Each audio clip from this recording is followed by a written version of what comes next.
In his book 1984, written in 1948, George Orwell predicted a world where security cameras would record the movements of everyone on Earth, with dire consequences for anyone who dared to buck the system.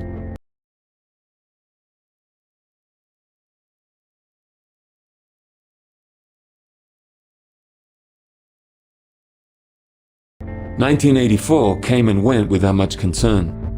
Sure, there were signs of greater government control, but not all that much. Now, however, less than 35 years later, we are starting to see this same sort of totalitarian government coming into existence before our very eyes. And it is happening in a country which already has a human rights record to rival Orwell's dystopian prediction. And tragically, there seems to be little that the human race can do to stop it." In a recent documentary released by ABC TV in Australia, a system of totally computerized control for 1.4 billion Chinese citizens was examined by foreign correspondent reporters. It has all the earmarks of exactly what Orwell predicted. China calls the system social credit. On the surface, it may not appear to be much worse than the control some Western countries have had over people for some time. This is most notable in the area of bad credit. Defaulting on payments for almost anything can get you blacklisted, after which it can be especially hard to rent a house, to buy anything on credit, or to get a loan. So fear of being marked for life as a credit risk keeps millions of Americans, for example, struggling constantly to make payments on time. But China has gone beyond that already, and there are plans to go much further. Take note that this is a country which is even now butchering tens of thousands of dissidents each year in a lucrative organ harvesting scheme. The practice runs almost exclusively on support from people in Western countries who pay tens of thousands of dollars to have someone killed in China so that they can receive a much needed organ transplant. Please watch our video, The Dragon Awakes, for further details on that aspect of life and death in China. So any talk about labeling people as credit risks is only the tiniest tip of the iceberg in terms of where this Chinese social credit program is heading.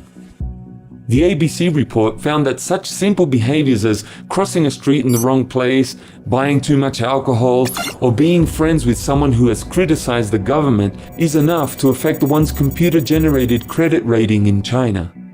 All of these behaviors and more are tracked through facial recognition and hundreds of millions of closed-circuit TV monitors which operate 24 hours a day, 7 days a week. Now, while people with high ratings get special privileges, the government predicts growing punishment for those with low ratings. The plan already seriously restricts movement from many whom the government deems to be social credit risks.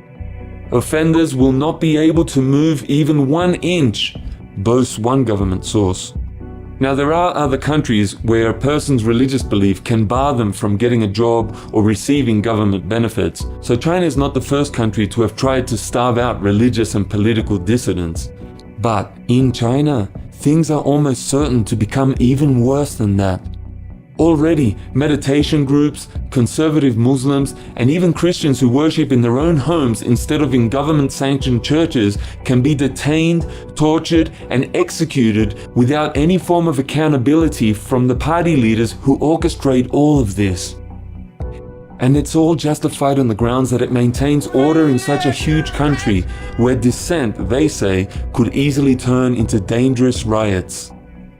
If China's social credit system is merged with her cruel and arbitrary record of religious persecution, we would have a country that not only reflects what George Orwell predicted 70 years ago, but also what Jesus and John the Revelator predicted 2,000 years ago.